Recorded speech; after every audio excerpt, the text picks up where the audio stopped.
Hello, nerds! Hello, nerds! Hello, nerds! Hello, nerds!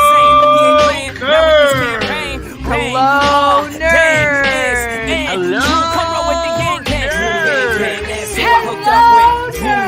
Hello, nerds! Hello, nerds! Hello, nerds! Hello, nerds!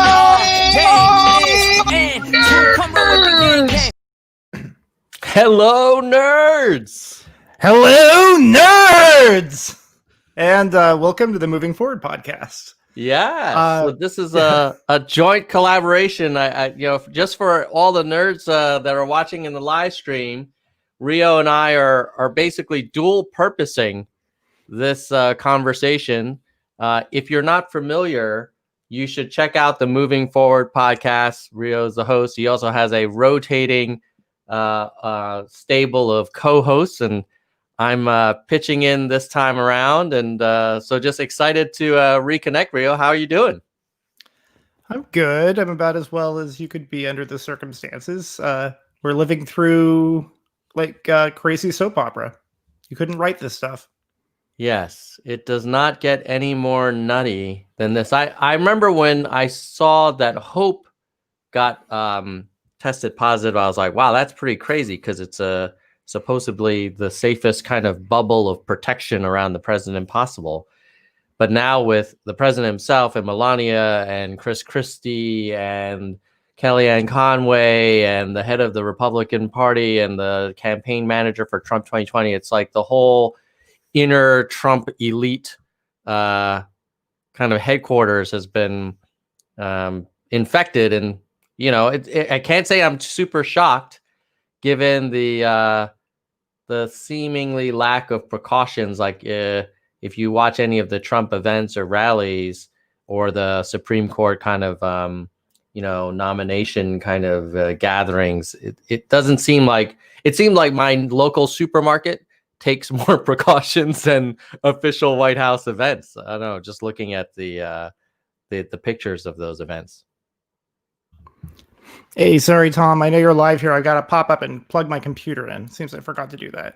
You're going to run out of power? No worries. Yeah. I think it's better to plug it in now, but not let that happen in the middle of our conversation. I'll be right back. While you're plugging that in, I'll just keep the crowd going. So if you look behind me, if you're watching this on video, there is a picture of the Barrett White Rose Garden ceremony, and there's little circles around all of the people who tested positive at the time of this event. And you'll notice most of them are not masked, and they do not appear to be 6 feet apart. And so I was just, kind of reflecting that when I go to Safeway or QFC or whatever the supermarket is in your part of the country, Grand Union or Pathmark or whatever, like there's probably more distance between you and the random person at the checkout counter than between some of the people at the highest levels of our government. And that's just nuts. I don't know. It just seems crazy. Even like I heard before the presidential debate, Trump, according to the rules, was supposed to be tested with a rapid test. But Chris Wallace revealed that they weren't able to do that for him because he arrived late, and they just said the show had to go on. But just seems like there's two worlds we're living in. There's the world where everybody's trying to do everything they can to mitigate, and then there's the MAGA world. Yeah. The MAGA world is doing everything they can to do something, though, which is to steal this election. And I think that I've gotten to the point where I don't think that's a conspiracy theory. I think that's just plain what's happening. So that was the main thing I wanted to talk to you about, Tom, before half of Trump's inner circle caught coronavirus, which is not something I expected to wake up to yesterday. Yeah. Oh, brother. But I know you're the data guy. You know data and stats better than anybody else in my inner circle. So I wanted to talk to you about, what do you think about this idea being floated that statistically, because Trump is basically brainwashing his fans to be afraid of the mail, and that mail votes can't count, that he's going to basically look probably like he won on an electoral landslide on November 3rd because his people are all going to go vote in person. Meanwhile, Democrats are requesting mail-in ballots at significantly higher numbers than Republicans, which actually has a lot of Republicans in the Senate and Congress worried because they're like, we need votes too, Donald Trump. What the heck? Yeah. But it seems like Trump's plan is to basically declare victory on November 3rd, not wait for the other 80% of mail-in ballots to be counted, and then try to get them thrown out in the Supreme Court or something along those lines, which is nuts. It is nuts. It is nuts that the leader of the world's greatest democracy is trying to undermine confidence in said democracy. If he wanted to do something like say, hey, we are going to provide additional funding to local governments to ensure a more timely counting of the ballots, or to provide stronger measures around ballot security or whatever, I would be like, hey, that's great. Let's do that. Let's make sure this thing is run. But to just tell people, oh, I heard there were millions of ballots found in a stream in Texas, and there was a waste paper basket, that had a Trump ballot in it. It just sort of, I think it's meant to undermine trust. He's not actually trying to solve a problem. He's not trying to mitigate risk. He's just trying to throw kind of doubt and uncertainty. And I think you're right. I believe that he knows that he's going to lose, and he needs a way to save face so that for the rest of his life, he can say, well, I really won. They stole it from me. It reminds me of back in 2016 when he lost the popular vote by 3 million. And he said, there were 3 million illegitimate votes in the last election. And remember, he started the Commission on Election Integrity, led by, I think, the governor of Kansas or something. And they spent 11 months trying to provide a case that those 3 million that he lost by were all invalid. And they quietly disbanded. I think they announced it on a Friday at 10 p.m. Eastern in a very small press release, like all news from Trump world these days. So I think you're right. I think he is absolutely trying to kind of complain about it, anticipating that he loses. And if he wins, then I'm sure he'll say this was like the greatest landslide in American history. Yeah. I don't know if you looked at it, the details, but I found 538's argument pretty compelling. Basically, they just went state by state and said, if on November 3rd, it's gonna look like he won by a lot. Yeah. And then after the votes are counted, he's probably gonna lose by a lot. I mean, it is the least popular incumbent president in my lifetime. Yeah. So there's that. Do you want to talk about the hard numbers a little bit? I mean, I think you see this. It's not the first time we've seen this. We know this happens in typical elections when even without heavy mail-in voting, just the order at which precincts report and the pattern of who votes earlier in the day versus who votes after work or later in the afternoon tends to historically favor Republicans earlier in the count, and then it trends the other way. And I think in this case, it'll be even further exacerbated because of all the mail-in voting and the fact that more Democrats are requesting and expected to vote by mail than Republicans. So I think absolutely this is something that Mike Madrid from the Lincoln Project also talked about months ago, where he was like, look, this is what's going to happen. Like on November 3rd, when the polls officially close and they start reporting results, it may very well look like Trump won by a little bit. And then as the night and days go on, it'll pull away from him and Biden will eventually have more votes. And so we should just kind of be aware that that's going to be the trend and that's going to be the pattern.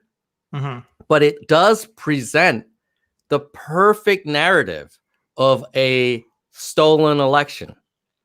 To low information voters, it'll look like that, right? To the sorts of people who watch reality television and think it's actual reality, which is where Trump comes from. Yeah. This is going to be, this is going to be energizing infotainment. That is going to be great for Trump's brand with his base when he starts Trump TV afterward. But my concern, and I don't know what to think about this, is that there's a possibility that a stacked Supreme Court might actually hand it to him and say, yeah, throw out all those mail-in ballots. I doubt it, but it's possible. Yeah, I mean, this is one of those years where you can't rule anything out. And certainly, there might be legitimate differences of opinion about like, oh, what do you do with a ballot that has the wrong envelope or where, they signed in the wrong place? And obviously we need to maintain high standards. I just think maybe this also talks about the way our government is set up. Every state, they kind of make up their own rules. And so it's like, yeah, well, that's how the system works. The system works, and it has all these limitations. And so if the Supreme Court is going to come on and say, oh, I'm going to make a sweeping decision, that's disturbing to me. Like, I feel like that's not the purpose of the court. But it would be the ultimate irony that the strict interpretation, like defer to the state's sort of Republican approach, gets kind of thrown to the side, and a different outcome is argued for, which is kind of what happened with the Bush recount in Florida, where you had all of these Democrat justices saying, no, defer to the state, defer to the state. And then you had the Republicans saying, no, the federal government should take a stronger stand on this. So I wish there was some more consistency in worldviews, but we clearly live in a political world. Well, like the folks at the Lincoln Project keep pointing out, Donald Trump's movement has proven that the Republican Party never really believed in any of the conservative values that I still believe in, right? They clearly don't believe in states' rights, right? If they believed in states' rights, then they wouldn't be backing that position, right? They just want whatever is going to maintain power for themselves. It's all just about power at this point. And if you have to throw the Constitution in the gutter to do it, that's what they're going to do. Yeah, it's quite sad. And I think I saw some recent polls showing that, a lot of Republicans have already been convinced that this election is, or before the results have come in, is that it's unfair, and that they have no confidence in the electoral process. And if you project that out to then this kind of strange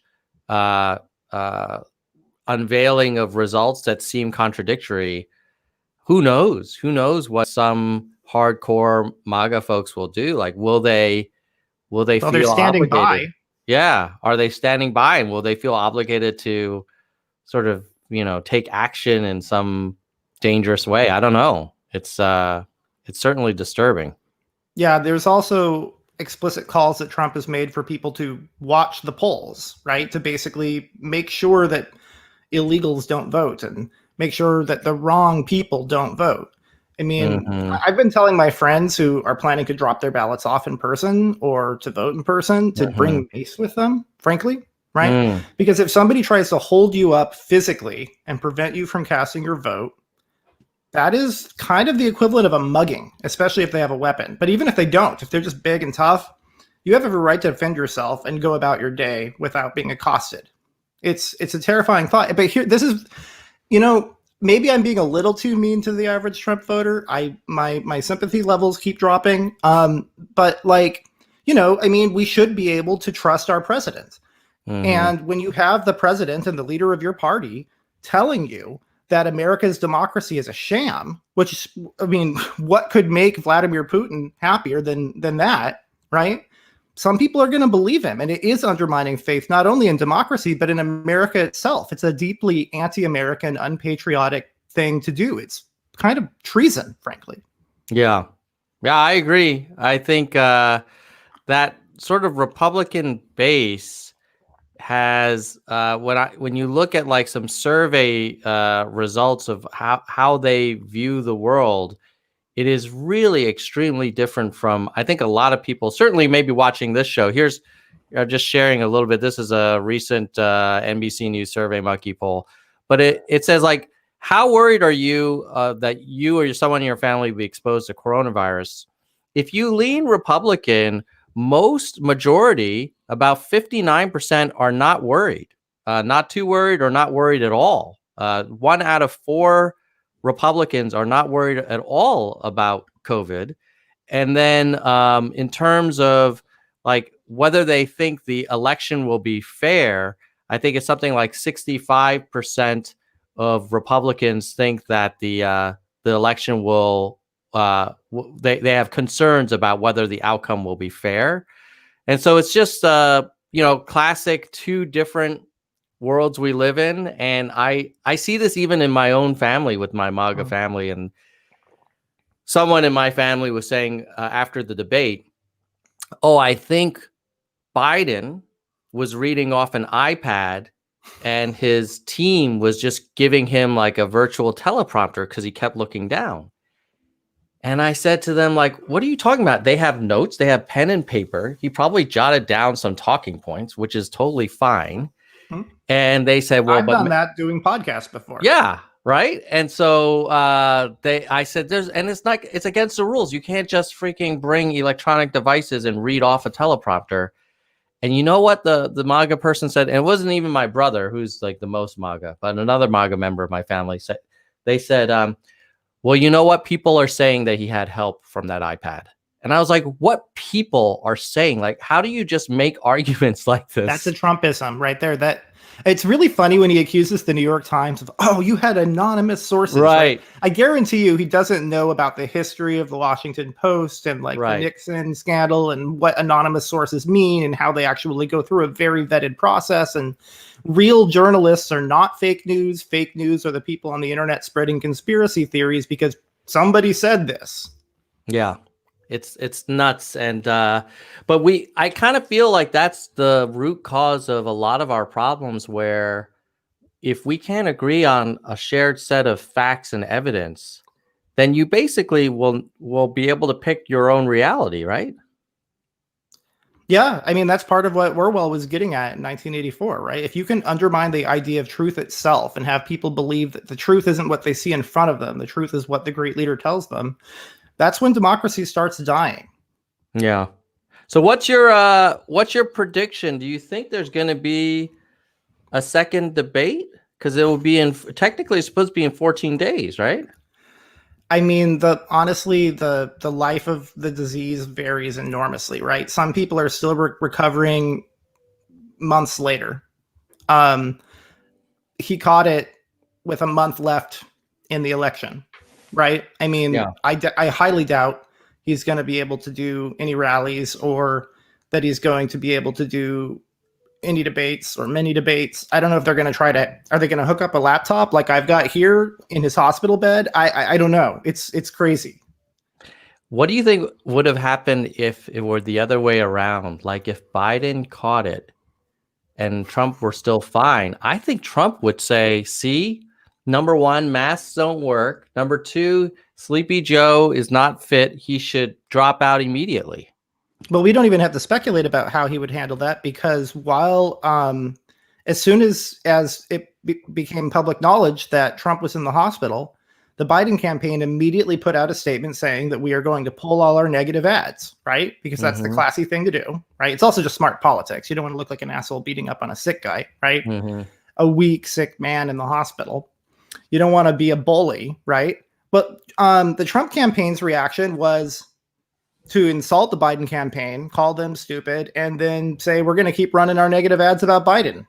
So basically, screw you, right? I mean, it is 2 separate standards. We have one person who's a gentleman and a patriot and another person who is a buffoon. Pretty much. Yeah. It's, I mean, that was pretty clear watching that debate to me. But I know a lot of people who watched that same debate and said that President Trump showed great vigor and strength, and Biden was a deer in the headlights kind of thing. And I do think that there were plenty of times where I wish Biden were stronger, but my general reaction was like, wow, our president is acting like a kind of like someone that, you know, that would have been disciplined in school if he acted like that. Yeah. Yeah, I mean, I think at a bare minimum, Trump is what the Russians call a useful idiot, right? Because it's not even necessarily that they want policies, certain policies. Like, sure, they would prefer that, you know, it's great for them to have a president who advocates putting them back in the G7, right? That sort of thing. They care about that. But honestly, their number one goal is just to sow chaos and to turn Americans against one another, which is why their misinformation campaigns are not just targeting the alt-right, they're also targeting the far left.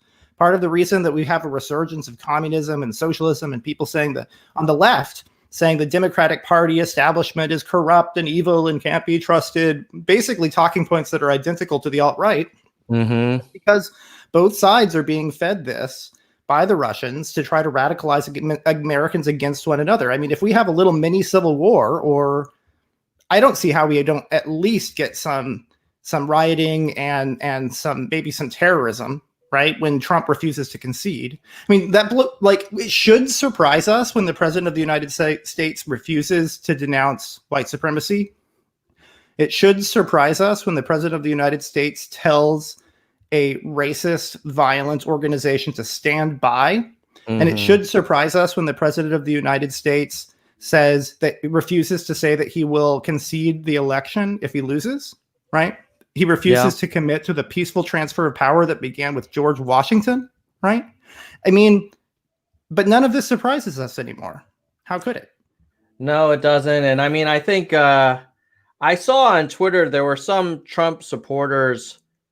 By the way, there's a lot of, I find like there's not a lot, but there's a meaningful number of Trump supporters with blue hats on their avatars. And I'm like, wow, like it's so interesting that we all were really excited about Andrew Yang.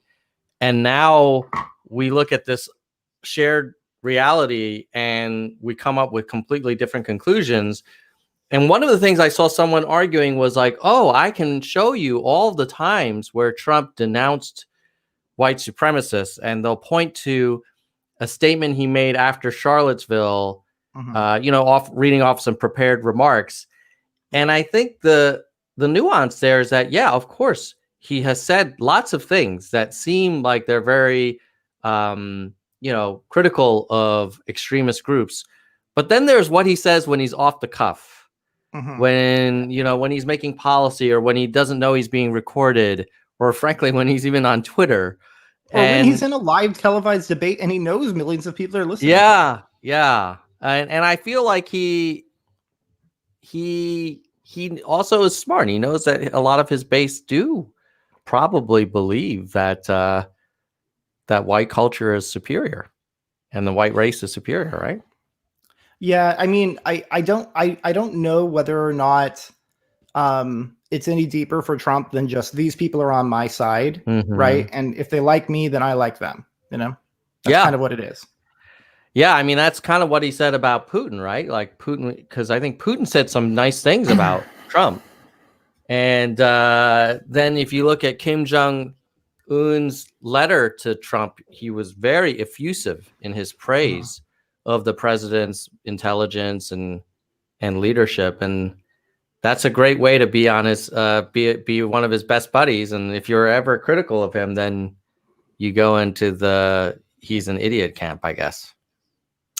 Yeah, that's something I was going to ask you is, I mean, because I called him a useful idiot, but useful idiot doesn't necessarily mean the person is an idiot. It means that this person's is easily manipulated in one way or another. They're going to do something that is in our interest, and so let's help them along, even if they aren't colluding per se, right? But we do know that there was some collusion that happened. We know that people in Trump's campaign passed analytics. That's your thing, Tom. You know how powerful data is. Passed data about American citizens, right, to the Russians so that they could use it in their misinformation campaign. I mean, there's a reason that a lot of people in Trump's inner circle have been investigated and possibly maybe a Guinness record for the most members of his campaign and administration to be found guilty of a felony. I mean, we're kind of dealing with a lot of shady characters here. I mean, the irony is that we've never had a swampier administration, at least not in living memory. Yeah, I had the pleasure of reading the Republican-chaired Senate Intelligence Committee report on Russian intervention in the campaign. And you're right. It's if you didn't know, you would think it was like a Hollywood story. The fact that Paul Manafort literally shared internal campaign data with known Russian operatives. I have to believe if Hillary did that, people would be calling her traitorous and accusing her campaign of treason. Well, and they should be, because it would be, right? Yeah, I mean, and any Democrat who defended her would be demonstrating that right. they're putting party over country, period. Yeah. Like, don't be passing anything to the Russians, the Chinese, whoever. Well, and It doesn't matter. Paul Manafort is we knew that he was this shady guy who worked for, dictators in the Ukraine, and he had all of these sketchy connections. There were people talking about it as soon as he started working on Trump's campaign. They're like, red flag, this guy should not be on any presidential campaign, or really shouldn't be on any American campaign.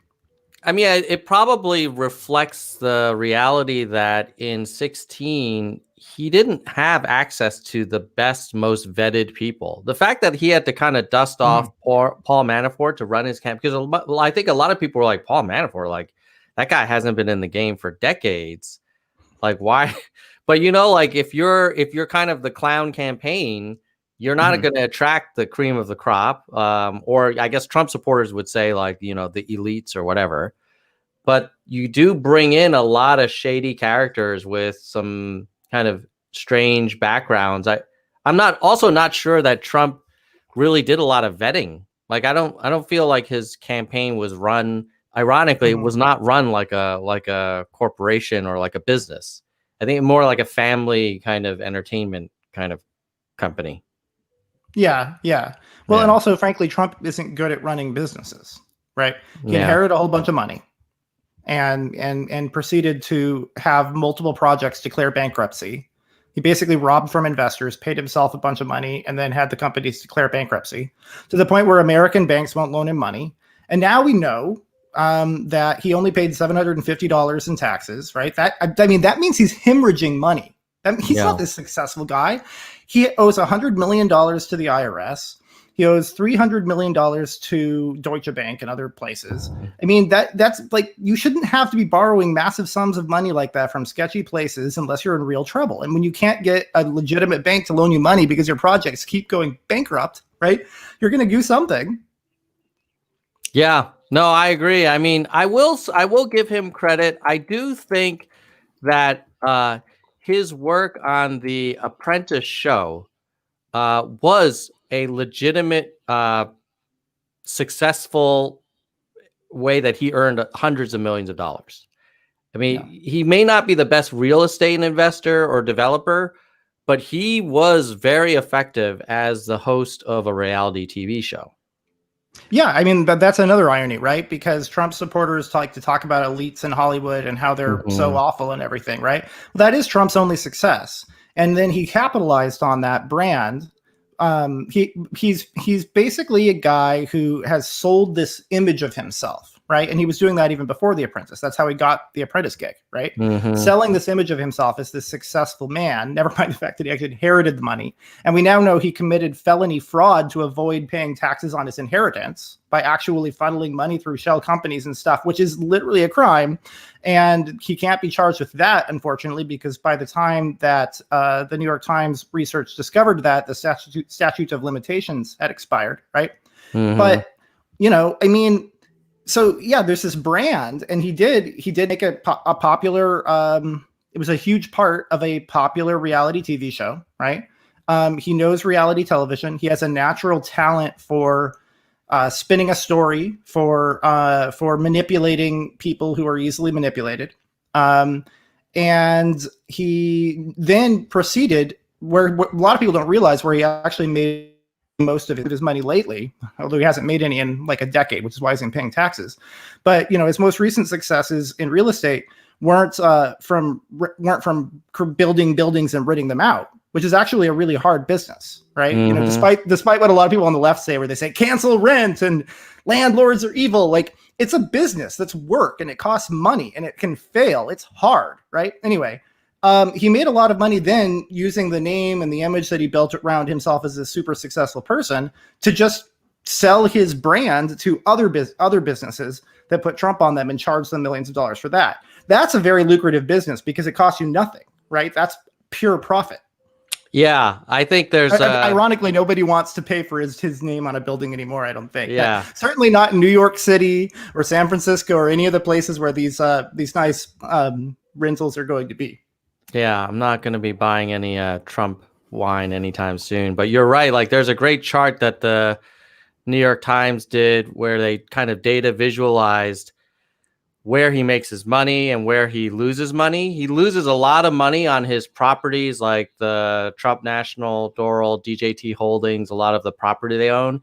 Trump Tower is probably the one legitimate real estate business that has generated money. But as you can see, the yellow here is all of the licensing and endorsements, which basically were a spin-off of the brand he built from The Apprentice. And so that's where you see a ton of income being generated, and then it ends up being lost in the traditional real estate. Yeah, businesses. and you also notice that the losses are greater than the gains. I mean, that's the only way to avoid paying taxes, right? Yeah. I mean, you know, short of fraud, which he's also done in the past, that's just legitimate. I mean, he could be cooking the numbers on that too, for all we know, right? He could be exaggerating his losses and hiding his gains. We don't know. Like, I mean, when somebody lies to you every single day, multiple times a day, when your own lawyer advises you not to talk to Congress under oath because your own lawyer knows you're literally incapable of telling the truth for even an hour, right? I wouldn't put anything past him, but yeah. Yeah, it's that's the guy that we have. I mean, what do you think about his number two? I mean, we've got a vice presidential debate coming up on Wednesday with Pence and Harris. Like, what do you think is going to happen there? I mean, I think the biggest thing that Pence has going against him is just the fact that he agreed to be Trump's vice president. You know, I mean, that's actually the thing that bothers me the most about most Republicans. I'd be much more open to Pence. I'd be much more open to every Republican in Congress if they hadn't, you know, tied themselves to the sinking ship of Trumpism. I disagree with Pence on social issues. He's much more religious than I am. I'm more of like a small government, individual liberty kind of conservative, not a theocrat. So that bothers me. But, you know, I mean, if it was Pence versus Bernie Sanders, I would almost definitely vote for Pence, apart from the fact that he's now associated with the Trump taint. I suspect he'll do a good job. He's much more of a gentleman than Trump. He doesn't constantly lie. He does more of the traditional politician thing of just evading. Not that he hasn't lied on behalf of Trump, and I'm sure, you know, well, Pence, unlike Trump, actually is a real Christian, and he probably has some moral qualms with lying on behalf of Trump. You know, I don't think Pence is as nearly as bad a character. I really don't. Yeah, I find Pence's I'm most concerned about Pence. Well, fundamentally, I also am not a huge believer in mixing kind of religious beliefs into government. And then secondly, I think I'm most disturbed by how can this man who has talked about the importance of integrity and honesty and faith to family then agree to be the vice president for this orange specimen on his third marriage that pays off porn stars and lies on a daily basis. Like, how do you do that? And I know that the argument is, don't worry, because Pence really cares about the Supreme Court and lowering taxes and less regulation. But it does say something about your personal values. And basically he's saying, well, I'm willing to trade the sort of means for the end. And I wonder, I mean, you know, you could get down a slippery slope if you go down that path too far. The thing that I'm curious about, I'd love to get your thoughts on, Rio, is do you think with Trump now being hospitalized and probably out of the circuit, at least in person, for a couple weeks, does Pence need to dial up the kind of red meat for the base in his absence? Or do you think Pence will continue to be kind of the stoic, hey, I'm kind of here, but I'm not here. You know what I mean? Like, what do you think his role will be in the campaign, and does he need to change gears for the big debate? I mean, I think he definitely needs to change gears for the debate. I'm sure that, well, for one thing, the media is going to make a much bigger deal out of the vice presidential debate because we may not be getting any more presidential debates. So they're going to really push it. You know, they're a business, right? Yeah, media companies are a business. They want to make money. They want to have, you know, excitement in the air and get eyeballs to watch. So I think more people are going to watch the vice presidential debate than might have otherwise. I think that Pence might have been able to take a very different tone in the vice presidential debate because, as you said, he could kind of good cop, bad cop it with Trump. Mm-hmm. Now he can't do that as much. What I do think almost certainly will change is that Pence is going to play the sympathy card. He's going to talk about, you know, how Trump is such a wonderful man and how, as a Christian, he's praying for him while he's going through this stuff. He's going to try to play the sympathy card on behalf of Trump. And I actually think that's really smart because Trump is not the sort of person who engenders sympathy in people, but Mike Pence could, right? And it's not Trump saying, "Oh, woe is me." It's another person speaking on his behalf, a person who has much more credibility with the sorts of people who really do pray, not just hold Bibles upside down in front of churches they don't go to. Do you have sympathy for Trump, given that he's now being hospitalized? Yeah, I mean, I have sympathy for him as a human being, but I'm sorry, like if he were to pass away, that would be a good thing for America. You know, those two things can be simultaneously true. Yeah, I find it hard to feel bad for him because I know that he actively tried to convince the country that this virus was not a big deal, that we had rounded the corner, that masks were politically correct. He literally criticized Biden in the last debate for saying, "Oh, your events, you require people to be 6 feet apart. You know, like you're overreacting. You're kind of hyperventilating over nothing." And you know, now that he's contracted the thing that he's tried to dismiss, I don't know. There's a little bit of poetic justice to that in my mind. Yeah, that's true. If the tables were turned, I'm sure a lot of evangelicals will be saying, you know, this is an act of God. Yeah. What do you think is going to happen after this election is over to the Republican Party? Do you think it will remain the party of Trump, or do you think it'll revert back to sort of the Romney McCain style thing or something else? Yeah. Well, as you know, I used to be a Republican, and I'm open to being one again. But you know, the truth of the matter is we only have two parties that are viable in our system. And we're not going to change that by pretending like it's already been changed, right? We need to get somebody in office who's going to support ranked choice voting or something. And then I'd probably be voting Libertarian, maybe, although that party's also gone a little off the rails lately. I'd never in a million years vote Green, even though I do definitely think we need to do something about the environment. I mean, you know, between the two major parties, the Republicans were more my style fiscally. The Democrats were a little more my style socially. I was fine with relatively conservative Democrats that we've had lately since the third way. I think Mitt Romney would have been a great president. I think John McCain absolutely would have been a phenomenal, life-changing, one of our greatest presidents. I think he was an incredibly good man. And Trump's attacks on McCain are just so despicable. But so long story short, I really care about what happens to the Republican Party. I think it's important for democracy that we have two viable parties that aren't evil. I think it's important to have two options that are distinct, but that are both within the bounds of decency and American values.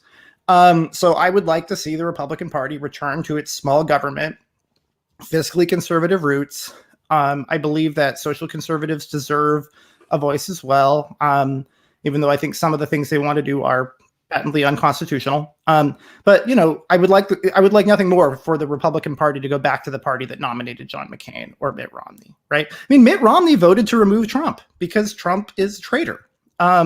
He put country over party. He's a hero as far as I'm concerned.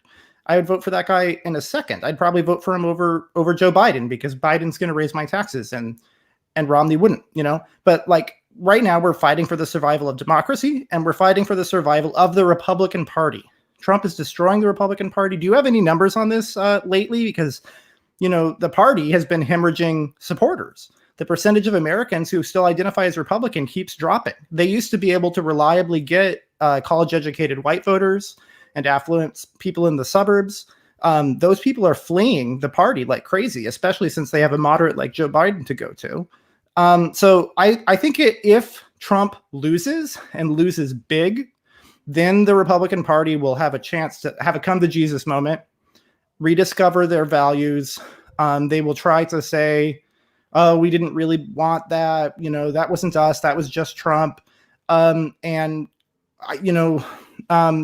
aren't going to let them get away with it. They're going to call them on their bullshit, which I think is fair. But I also think that it's important that we let the party move on, because if you heckle them when they're trying to move on from Trumpism, that's only going to, decrease the odds that they succeed at de-radicalizing their own voters and getting the party back on track. So I think we need to act like Lincoln did after the Civil War and let some healing happen. But yes, I hope that the Republican Party can get back to its roots. If Trump gets reelected, then I'm very terrified for the country and for the party, because then it'll be tripling and quadrupling down on borderline fascist ideology. That is, national socialism is basically what it is. And we know how that went in the past. I'm not saying that it's gone full Third Reich yet, but, it could. It could happen here. American exceptionalism, and I believe in American exceptionalism. I think we are the greatest country in the world. We're the oldest democracy. We're not perfect, right? More modern democracies had a chance to learn from us. We could learn from them a little bit, but we are a wonderful, great nation founded by brilliant people, and we need to fight to keep that alive. But American exceptionalism sometimes has us let our guard down where we think it couldn't happen here. It absolutely could happen here. The only thing that's stopping it is us. We can't just lay back and let elites take care of it. We need to step up as regular people and do our part to save America. Yeah. Do you you mentioned the Republican Party kind of size. I was looking at some data actually recently about that, and it's quite surprising. If you look at party affiliation, let's start here all the way back to 2004, when, probably I would argue it was a little bit more kind of reasonable. And you say, okay, about a third, the left column here is Republican, a third independent, and about 30% Democrat in 2004. So also notably in 2004, there were more Republicans than Democrats. True. Now, if you jump up to the top, which would be 2020, actually just a few weeks ago, it's still about a third, and a little bit more independents, but you don't see a massive hemorrhaging of the Republican Party. And so it kind of says to me, even though Trump is kind of, terribly, unfit for office, I think the team tribal spirit is so strong that people are sticking with, whatever jersey they were wearing. Yeah, that's fair. Maybe hemorrhaging was a little bit of an exaggeration, but I'm looking at the numbers you just showed me there, going from 34% of the population to 29% of the population. True. Yeah, that's losing material.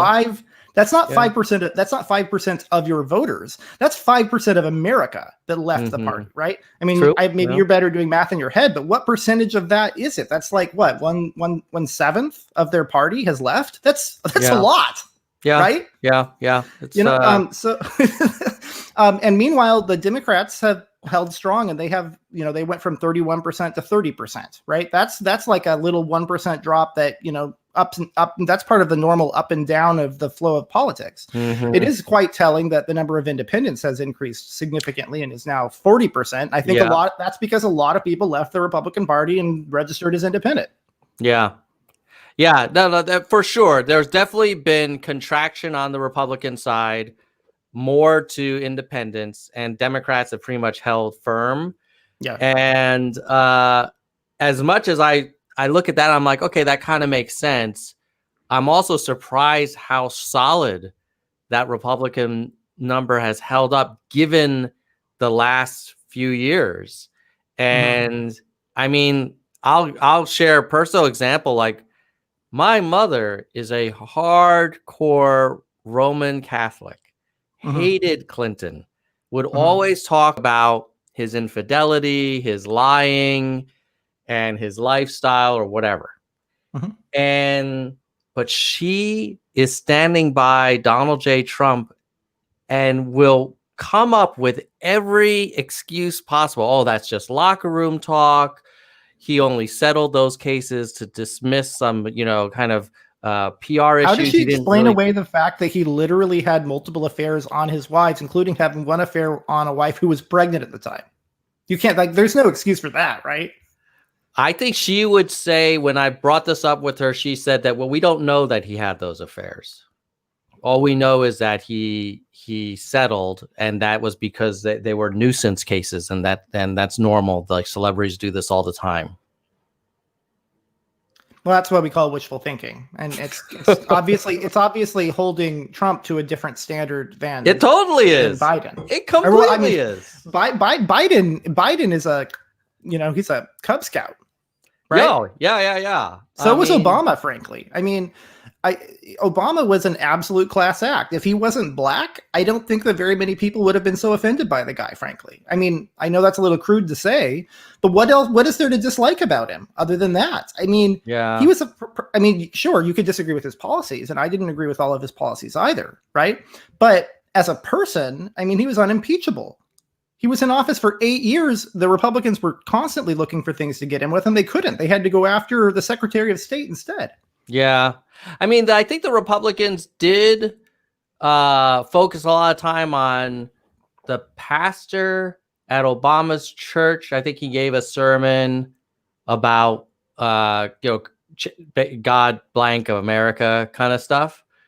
But it is, you're right. Like, if you hold a person accountable. By the way, I think that was a legitimate scandal. I think that, frankly, that pastor is not a good person. Nobody should be going to his church. Yeah. But I mean, like, if that's the worst thing you can pull out of his past in comparison to Bill Clinton and Donald Trump, I mean, the guy's practically a saint. Yeah. Seriously. Yeah. No, I agree. I mean, basically you're saying, hey, I'm going to hold Obama accountable for what people said at a church he attended, at some, at mass he attended one time or a couple times.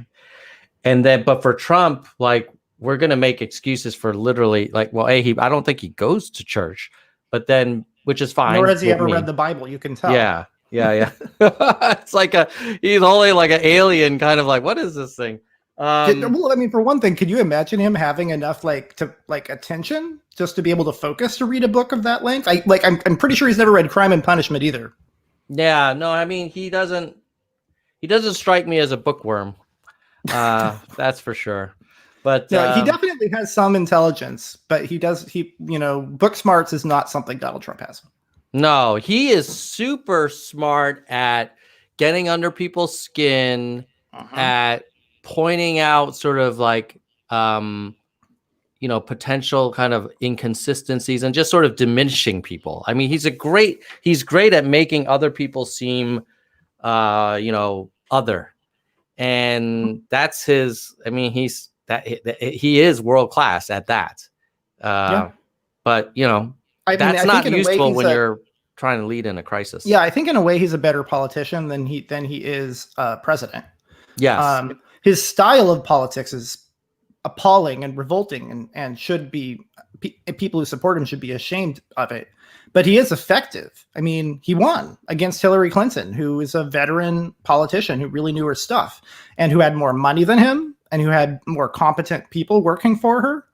It's partially the luck of the draw, and the James Comey thing didn't help. But I mean, honestly, he shouldn't have even been close.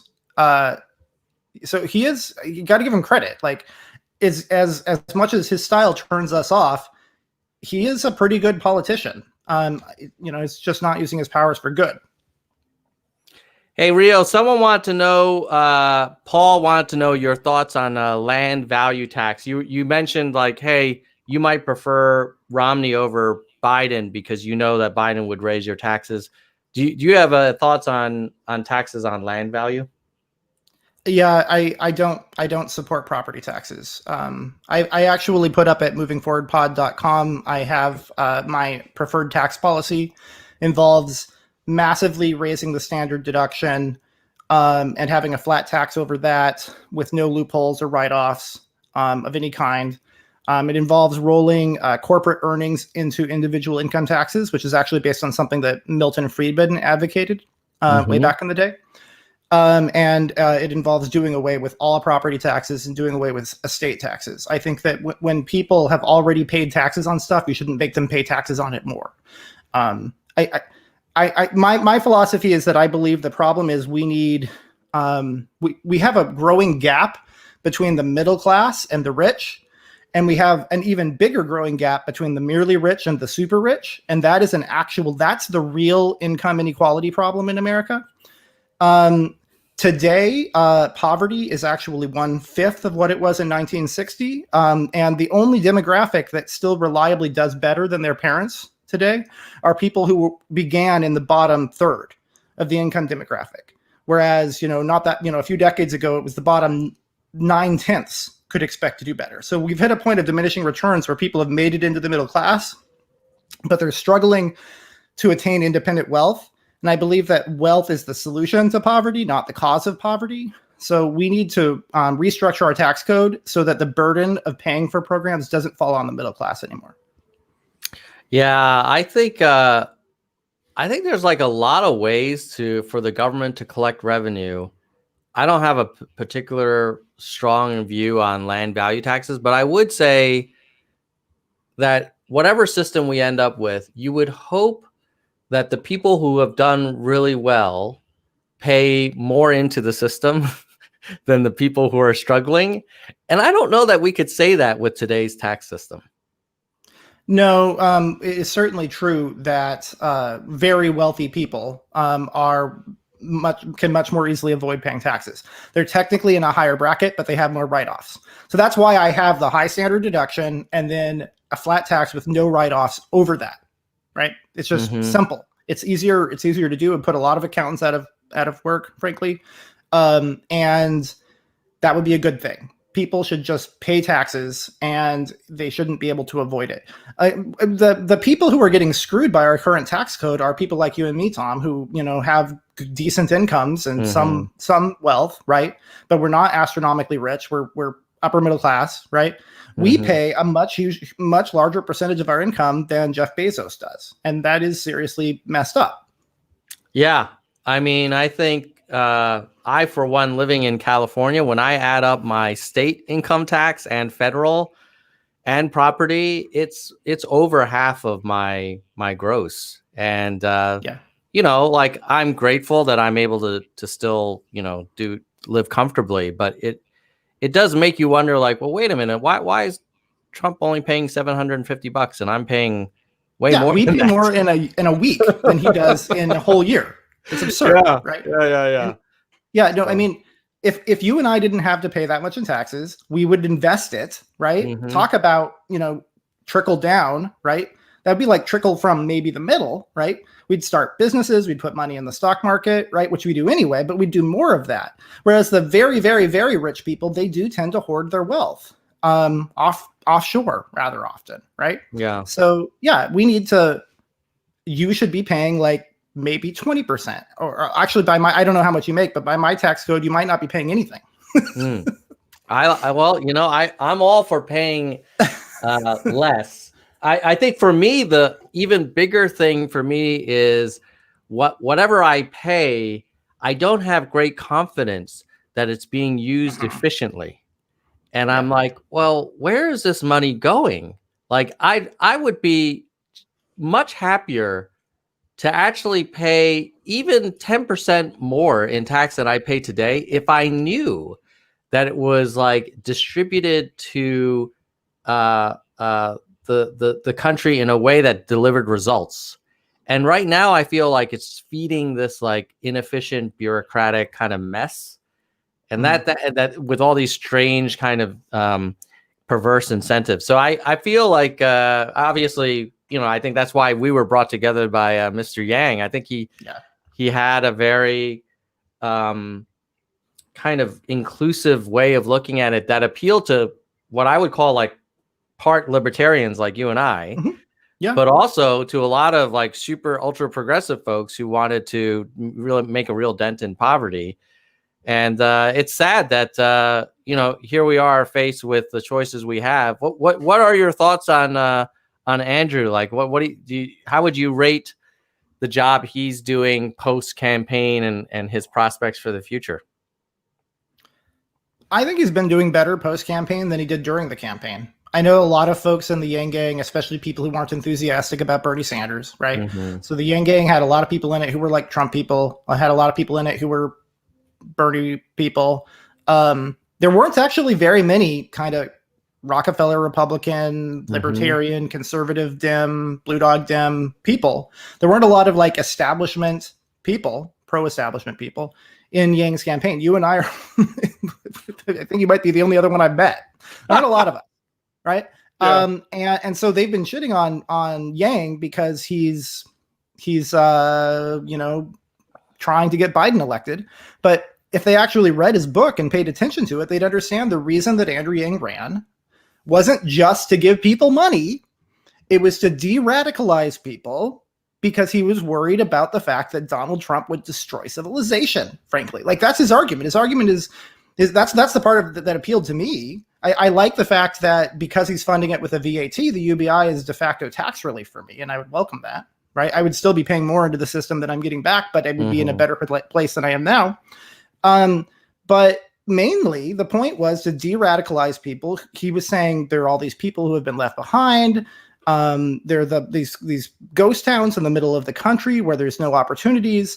This UBI would be good for local businesses. It would reinvigorate the local economies and create jobs. And then they wouldn't be susceptible to demagogues like Donald Trump, who present an existential threat to human civilization. That is the argument for why establishment people, for why people like you and me, for whom the status quo works fine, other than the fact that we pay too much in taxes. You know, that's the argument, is we want to save America from itself. And one way of doing that is to de-radicalize people through programs like Yang's supporting. And it's important to point out that Joe Biden supports democracy dollars, which is huge. That's huge. Like, Yang Gang has got to vote for this guy. Yeah, I was in a Twitter debate recently, and someone said to me, how could you support Andrew Yang and not support Trump? And I was like, what are you talking about? Like, he's the opposite of Trump. Yeah. And he literally said that. He literally said, I'm the opposite of Donald Trump. And if you look at Yang's policies, of which, as everybody knows, there's like 150 of them. And then you look at Biden's policies and you compare them, there's probably like 60-70% overlap. Like, they're generally moving in the same direction. Criminal justice reform. I just mentioned democracy dollars. Climate. Biden's healthcare. Biden's healthcare plan is very similar to Andrew Yang's form of Medicare for all. Yes. On and on and on. And so environment. So the types of people that would be in the administration. And then if you look at Trump's plan, which he has none, but if you look at what he's done, it's completely different from what Yang would have done. And so to me, it's like, this is not a hard call. If you were for Yang, I don't see how you can say, oh yeah, well, 4 more years of Trump, I'd like more of that, please. Like, that's totally like Yang light, because it's not. It's anti-Yang. Yeah, well, I mean, it is quite literally anti-Yang, because Yang is telling us what he thinks is in the interest of his movement, and that's to vote for Joe Biden, right? Mm-hmm. I Yeah. mean, I've frankly been telling people, if you're not going to vote for Biden, you're not Yang Gang. Well, now you're touching on a very interesting topic, like the definition of Yang Gang, because like What we does it say mentioned, in Webster's? yeah, like when we were talking about at the beginning of this conversation, I do find myself now on Twitter seeing things said by people with the blue hats. And I'm like, whoa, that is like a very, very different worldview than I have. Like, you know, debating about COVID or whether COVID is like really a crisis. And, you know, things that I would say, well, clearly the scientists have you know, concluded that it really is a global pandemic. Like people really are dying. And so I wonder, like, what's your take? Like, we clearly have splintered. Do you see us rejoining, or do you feel like it's been so kind of divergent that it will be hard to kind of reconnect in 2024, hopefully, as we want to? I think that Yang was almost certainly going to lose because he was an outsider, but more importantly, he was an outsider to politics. He had no political experience. And it's amazing that he made it as far as he did, where he was polling in 5th or 4th place in some cases. That was incredible, right? But that said, the biggest mistake he made was that he failed to transition from being an insurgent anti-establishment candidate backed by an insurgent anti-establishment movement into becoming a mainstream establishment Democrat. That's a very hard thing to do in the course of one campaign. And that's part of the reason why I feel like what he's done since then is amazing. I mean, he's routinely talking on CNN. He's building relationships with the news media, which he did not have during the campaign. He's building relationships with people like Joe Biden. He's probably going to be in the Biden administration, right? He's going to have more political experience. He's going to have more connections in the media, and he's going to have connections with elites. And I understand that populism teaches us that all the world's problems are the fault of educated people. But, you know, elites are in charge for a reason. And when a smart person like Andrew Yang tells them makes the case for why the establishment should support his policies, because it's in the interest of preserving democracy. I mean, statements like, I'm a capitalist, and I believe that universal basic income is necessary for capitalists to continue. We need more of that, right? We need Yang to become an establishment Democrat with connections and experience, and then he will have a shot of actually being the Democratic nominee. You can't be the Democratic nominee running against the party. So I think he needs to distance himself from the Trump and Bernie part of the Yang Gang and broaden his coalition to include normal Democrats. Yeah, I could imagine a lot of folks would say, hey, the reason I liked Yang was that he wasn't an establishment Democrat. But I totally understand where you're coming from, Rio, which is, I think your point is, well, he's not going to get anything done if he doesn't get on a freaking ballot and get the nomination. Yeah, no, the point they're missing is that winning is synonymous with becoming the establishment. Right? I mean, if you say I won't ever support an establishment person, no matter what his policies are, right? And no matter what his character is, then you're just saying I will never support a winner. All right. Yeah. I mean, that's the quandary I think a lot of people find themselves in, which is they hate the establishment, but then if someone they like makes inroads into the establishment, I think they assume that person will become kind of tainted by the swamp. And this is where I actually believe that Andrew at his heart is a problem solver, and that he doesn't need this to kind of like check off a box on his resume or to feel accepted or loved or whatever. Like, I think he seems like a pretty confident, kind of aware person. Yeah. And so I'm fine if he needs to kind of like make friends with the establishment to then be in a position to implement things that solve problems. Like, why is that such a terrible thing? I was listening to networking. Like, I mean, it's part of every career. You have to do it, right? And Yeah. it doesn't mean you have to agree with them about everything. It doesn't mean you have to like them. You need to make sure they know you and they like you, right? I mean, kind of a no-brainer. We shouldn't have to explain the basics of politics and human psychology to people. But, part of the problem, too, is that Yang did succeed at bringing a lot of people into politics who had kind of tuned out, who were cynical and apathetic. And so, it's understandable that they're a little green. They don't really understand how the actual political process works because they haven't been participating in it. Some of them ever, right?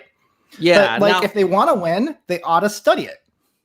What I've heard from folks in a different side of the table, let's just say, is they would say, no, the way for Yang to really make impact and retain his independence is to push away the Democratic Party. And this is where I think a lot of the Unity 2020 stuff came up, and to form this dark horse duo approach. But I just don't see how that would actually work. Our country has a history of third parties that, maybe, I guess Ross Perot was probably the most successful, where he got like whatever 10-15%. But it's much more likely that you're going to change the party from within. Pick a party, vote in primaries, participate in the party at the local level, work your way up the ladder, influence the party. And then you can turn the Democratic Party into the Yang Party, right? That's how you do it. You're not going to do it by running as a third party candidate. That's a great point. Trump is a perfect example of someone who changed the party. Like, it can be done. Yeah, and he did it. He did it by tapping into a demographic that was already there, right? And he did it by running as a kind of insurgent, and by attacking specific members of the establishment, and by talking about corruption in general. Those are all things that Yang could do. But he didn't run against the Republican Party, because when you do that, if you run against the party itself, you're telling 90% of the people who are going to vote for you that you're running against them. Yeah. I tend to agree. I mean, I think if Yang can take a page out of Trump's book, I hate to say that, and basically work from within the Democratic Party and appeal to a lot of Democrats who are party members, but we're like not really thrilled with what we're getting, and then win over the rest and get the nomination, then the Democratic Party could become the party of Yang, the party of basic income, democracy, dollars, scorecard, all the things that we want. And I would imagine if you had to bet on the probability of Yang ending up in the Oval, it would be much higher that he would do it with the support of the Democratic Party versus starting a third party. I just don't. He's not going to. Yeah, the third. If a third party ever actually miraculously won, it would then become one of the two parties. We will always have a two-party system as long as we have a first-past-the-post voting system. It's just a natural side effect of the way our electoral process works. It's a winner-takes-all system. Even countries that have parliamentary systems, the parties end up forming into coalitions so that they can get a majority in parliament, right? Coalitions for a majority is what happens in a democratic process. Even with ranked choice voting, that would kind of happen, right? The difference is that you could vote your conscience and then still also make your second choice be, Biden instead of Trump or whatever, rather than throwing your vote away. That's a good thing. But yeah, I mean, it's not going to win with a third party. I'm thinking a lot of people probably are going, well, let's talk about the data for a second, Tom, because you pointed out, you showed it's now 40% of registered voters are independents, right?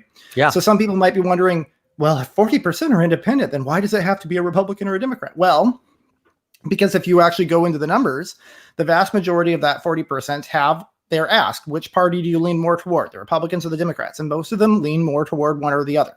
So that's part of it. And also because you can't just assume that all 40% of those independents agree with your vision, right? They're not going to vote green, right? Jorgensen became the Green Party nominee with like 5,000 votes or something. I mean, Biden got more votes in one county, right? I mean, these third parties don't have enough subscribers to win. Yeah, I think independent is a pretty broad term. It probably is best described as like definitely not either of the two, but that doesn't mean the Greens and the Libertarians and any other groups are naturally going to converge. I mean, they're quite splintered. You mentioned like for the independents, do they lean one way or another? Here's that Gallup poll. It's quite interesting. It's so almost evenly split, a little bit more towards the Democrats. But this is like, hey, for independents, do you lean more one way or another? So it's 45-50 to the Democrats now. If we go back in time to, let's say, we were saying 2004. Just bear with me. When this poll started. Yeah, so that means there's just 5% of independents who don't have a strong party preference between the two major parties. And in 2004, it was 48-46. I mean, it's so interesting how, you're either, Coke or Pepsi, pretty much. Nobody's going for like RC Cola. Well, and also, frankly, if they were registered Green or Libertarian, then they wouldn't show up in that independent category. They wouldn't be registered independent. That's right. So Yeah. There just aren't third parties don't work. They won't work. Working within the Democratic Party and becoming the establishment is the goal. I mean, part of the problem too is that, especially on the left flank of the Democratic Party, there is a lot of people who are they have sort of anarchist tendencies, which does not mean libertarian in the way that you and I are. It means they don't really believe in the process. They think that the real way to change is to like go out on the streets and riot and protest, et cetera, et cetera, et cetera. They don't really believe that their vote counts. So it becomes a self-fulfilling prophecy. They don't participate in the process. And when they do participate, they usually throw their vote away. So they have no influence. It blows my mind whenever people complain about how, the Democrats, they're so right-wing. And it's like, well, maybe if some lefties actually voted for them sometimes, they would have more influence in the party. Yeah. It's, well, hopefully we can get... can you blame them for writing off a group of voters who don't vote for them? I think I can. I think the party will go in a direction that will result in them having more power. And if they feel like there's a group of people who will never support that party, then they won't feel obligated to try and retain them. So you're right. Like if now I think AOC is a great example of someone who is pulling the party in a direction from within.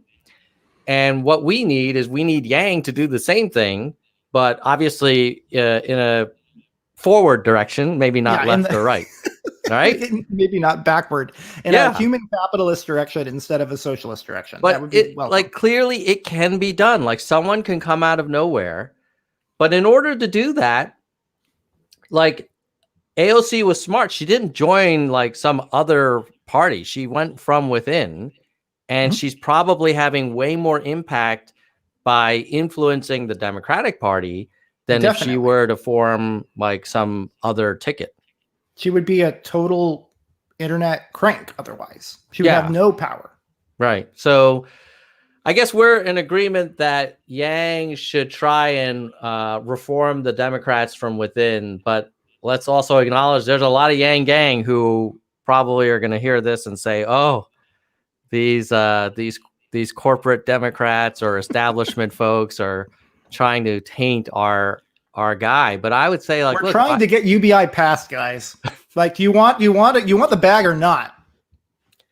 Right. Well, maybe that's where we differ in terms of folks within the gang. I think there are people who are very much like, I want these outcomes. I want UBI. I want democracy dollars. I want a scorecard. I want just data-driven policy. And I don't care how he gets it done. If he has to go to a bunch of Democratic like fundraisers and mingle with all the Democratic whatever, I don't care. I want the results. Even if it's him who does it, frankly. Right. And I think it's important to point out that neither does Yang. Yeah. He doesn't care. This isn't about his self-aggrandizement as a cult of personality for him.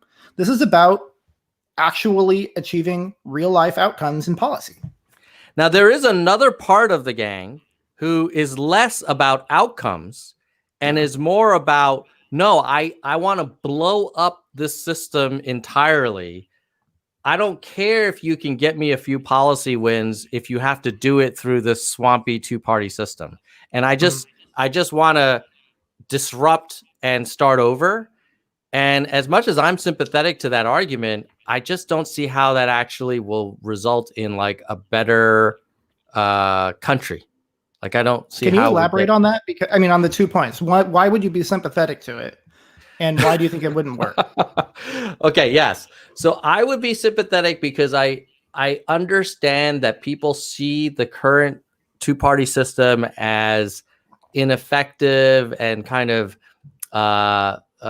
dishonest and old and tired and producing very kind of unsatisfactory results. I get that. They're like, well, look at the crap that we have to choose between, lesser of two evils, blah, blah, blah, like super delegates, like weird kind of debates, rules, yada, yada, yada. They don't want party bosses. I get that.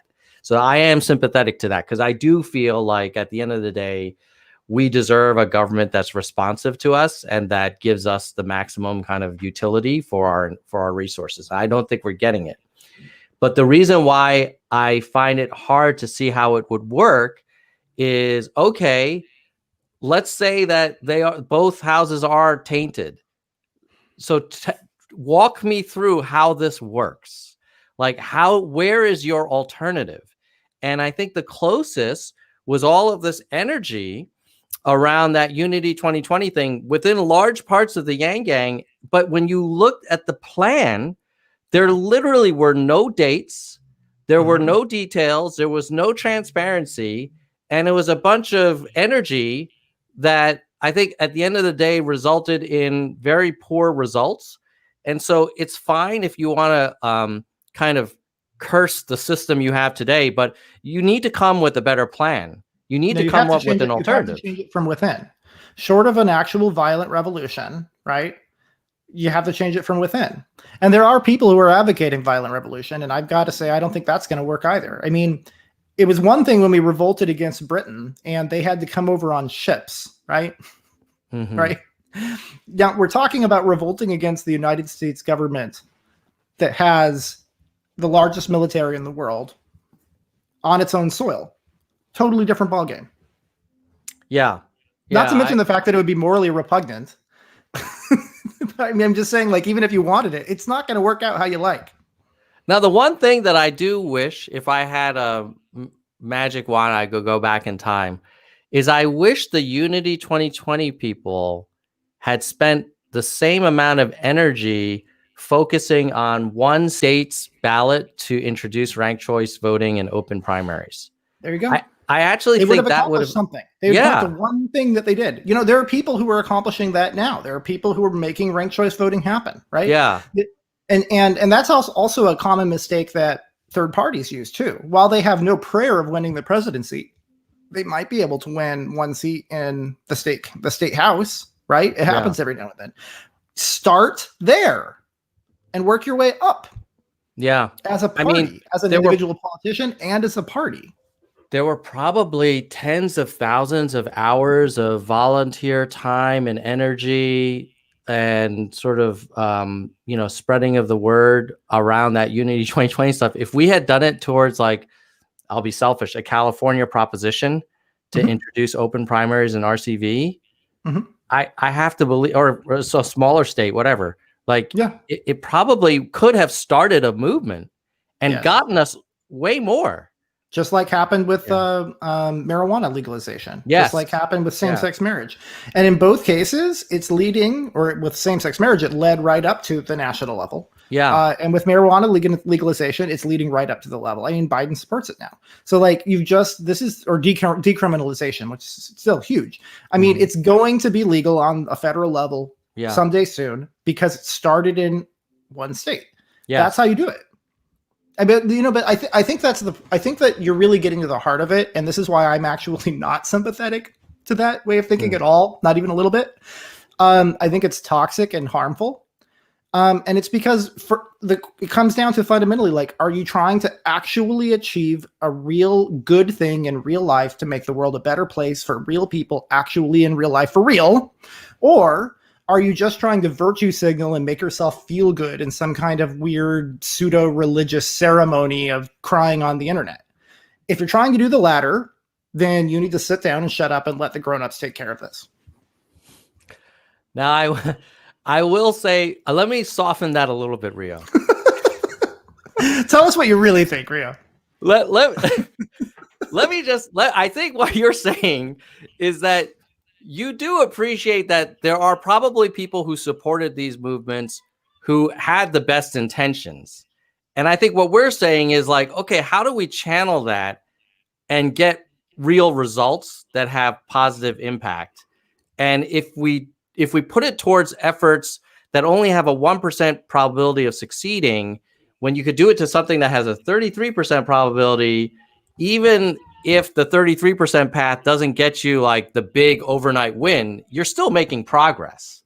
Yeah. And I guess, everybody it's a free country. They can spend their time the way they want. And if they want to buy the lottery ticket and think, oh, I could get Yang in the White House in 2020 by supporting a particular effort, that's their right. I'm not challenging like their right to do what they want with their time. I'm just saying, hey, if we want to help the country and help people, let's just run the numbers and say like, okay, what's the chance of that happening? Multiply the probability times the outcome. That's your expected value. Do the same thing for other options. And then like kind of make a call based on the best decision tree you can draw. Yeah. And if you suck at math, let Tom do it for you. Let Yang do it for you. But we should actually be about the math. And Yang is about the math. Yang has done the math, and he knows, I guarantee you, as soon as he saw that Unity 2020 thing, he did the math and thought, that's not going to happen. It wasn't a 1% chance. It was a 0% chance. Mm-hmm. Yeah. I mean, that's the other part where I've seen a lot of people say like, oh, well, Yang doesn't get it. The way to get Yang is to either go for a third party or to reelect Trump. And that's the best way for Yang to win.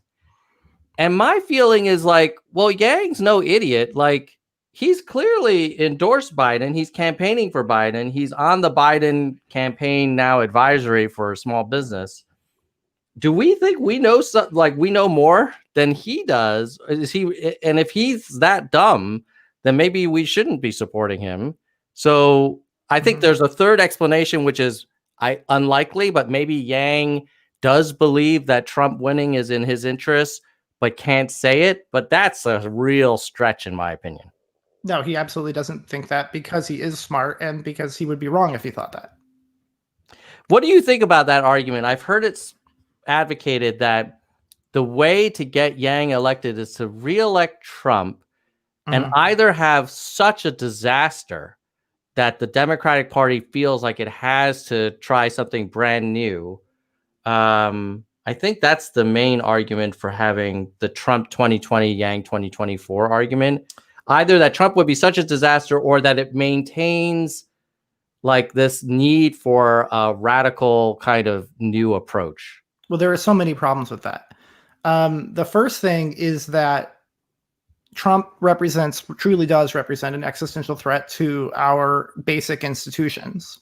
And so accelerationists who think that things getting worse is going to inevitably result in, either their ethno-state utopia or their communist utopia coming to fruition, are just wrong. Accelerationism will result in the corrosion of the democratic institutions to the point where we become a real banana republic. And then there's nothing to stop the government from trampling on our rights and running us over with tanks when we don't like it. And that has happened over and over and over again. In democracies around the world. That's how modern democracies fall. Okay. So accelerationism doesn't work. But even if Trump, even if our institutions prove to be very robust and do stand up to Trump, and our democracy survives another 4 years of Trump, which is possible, if Trump gets reelected, I will be doing my part to make sure that he fails at destroying this country. But like, even if that happens, we've already seen what this does to the electoral process, right? People are fleeing the Republican Party. Frankly, educated people with money, people with college degrees are fleeing the Republican Party and going to the Democrats, all right? Because they are trying to save democracy and they have, frankly, better, higher ideals than Trump's base. So what is going to happen when Lincoln Project people, when people like me go from being 1% of the Democratic Party to being 5% or 10%, and also the part of the party that has the most influence because we have the most education, we have the most connections, we have the most money, the Democratic Party is going to become more right-wing and more conservative as a consequence of it, not more left-wing. So it just, no matter how you look at it, there's no way it's going to play out that way. What if you separate out the existential threat part? What if, because I've heard some people say, hey, you know, Trump is bad. He says a lot of crazy stuff. But at the end of the day, like, there's only so much a president can do. So in a world where he doesn't roll out the tanks and he's just like Trump being Trump for another 4 years, like kind of like says crazy stuff, but, you know, appoints conservatives to the to the judicial branch and maybe raises tariffs here and there and cuts taxes. Like, would that be the end of the world, or what do you think?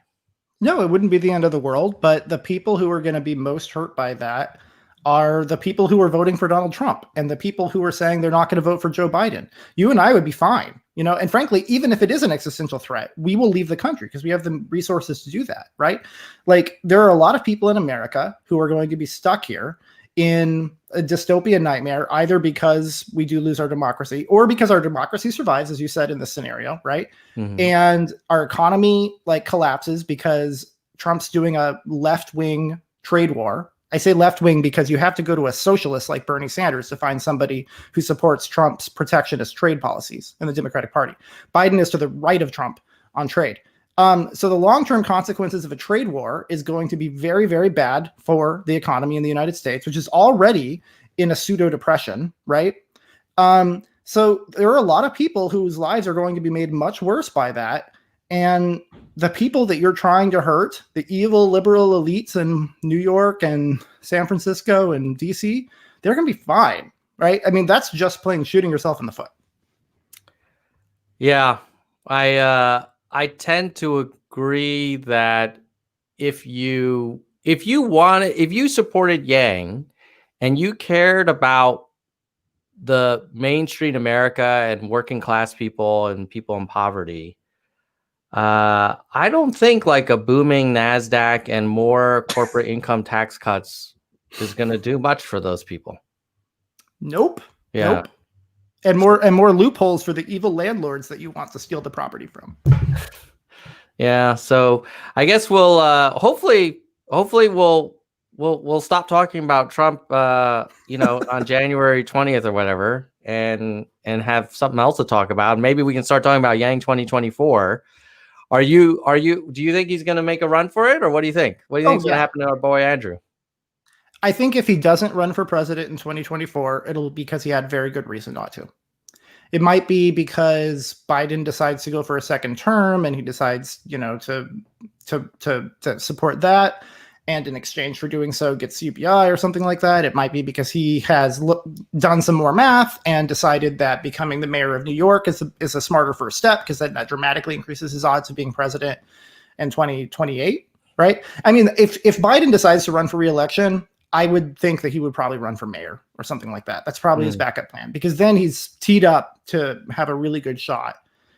Because like it or not, the Democratic Party is the party that believes in government and that believes in having people who know what they're doing run the government. And they care about experience, right? In a way that the average Republican voter doesn't. And so I'm just saying, like, whatever you think, maybe you think it's better if they don't have experience. Do you want to win the Democratic primary? You have to actually persuade the average Democratic voter to vote for you. So yeah, no, I think he'll run. I think if Biden doesn't run for re-election, which he might not, he's very old, then he'll run for president in 2024. And if he does, if Biden does run for re-election, then I would expect Yang to run for mayor of New York or something like that to tee himself up for 2028. I would imagine Biden will not run for reelection, and I think You it'll might be be right. a really exciting primary. Mhm. And what I hope is that Yang is able to win over, more than a few percent of the early caucus or primary voters. And in order to do that, he has to appeal to more than just the blue hats, right? Like Yeah. he's got to be like I hate to say it, a mainstream candidate, because at the end of Mhm. the day, you've got to win a majority of the country. And you can, I mean, we've done great jobs. We trend things on Twitter, and that's fantastic. But Mhm. we got to win. Yeah, no, I mean, I don't want to sound totally negative. I mean, Yang Gang did amazing things for Andrew Yang. He would not be where he is right now. Mm-hmm. He wouldn't be on CNN. He wouldn't be Yeah, offered a that's position in right. the Biden administration, right? He wouldn't be ready to run in 2024 for office, right? He would not be where he is right now if it weren't for us. What we did was wonderful, and we should be patting ourselves on the back for that. But if we want him to actually win next time, we have to take a break from patting ourselves on the back and start reaching out to normal Democrats. Yeah, I kind of feel like Yang's like this independent kind of like musician, and we got onto him early. But yes, he may need to do a record deal, and he may need to sing some shit that we feel is a little mainstream, but he's still our Yang. Yeah, that's true. All right. That's good. And he may not even have to sell out artistically all that much, because frankly, he already has a message that he laid out in his book, The War on Normal People, Mhm. right? Which, despite the very populist sounding title, really made a narrative that should be compelling to establishment people. Do you want to preserve democracy? Do you want to preserve the rule of law? Do you want to preserve the Constitution? Do you want to preserve capitalism? If you want those things, you need to embrace this policy platform and this candidate in order to do so. That's the case, because those are the things that the establishment care about, right? The establishment isn't motivated because they want $1,000. The establishment is motivated because they want to preserve civilization itself, which is under threat everywhere right now, not just in the United States. Communist and fascist populist movements are threatening liberal democracies everywhere in the world right now. And Yang has exactly the right diagnosis for why it's happening, which means he has the right prescription. That's his message. And I think it'll resonate for the 2024. And I really can't wait, frankly, for this year and this election to be over so that we can actually focus on stuff that solves problems and leaders that we are really excited about, like Andrew. But with that said, I know, Rio, we said we keep it to 45 minutes, and I see we're at an hour and a half. So appreciate you letting me co-host the Moving Forward Pod. If you're hearing this on the Moving Forward Pod, or if you're seeing this on Nerds for Yang, go check out Moving Forward Pod. Rio has a lot of other interesting co-hosts and discussions on a regular basis. So go look for it wherever you listen to your podcasts. Yeah, you can find it very easily by going to movingforwardpod.com. And most of the co-hosts are actually significantly to the left of both me and Tom. So the show itself is actually very balanced in terms of the political spectrum. It's not just, me being my snobby self. Right on. Anything else you wanted to mention to the audience before we wrap up? Just that Moving Forward is our gumbo and Andrew Yang is our taco. Moving Forward is our gumbo and Andrew Yang is our taco. That is the way that the Moving Forward Pod always ends. And with that, I will just say goodbye, nerds. Go ahead, Rio. A little goodbye, nerds from Goodbye, nerds. I do really love nerds. They're my favorite.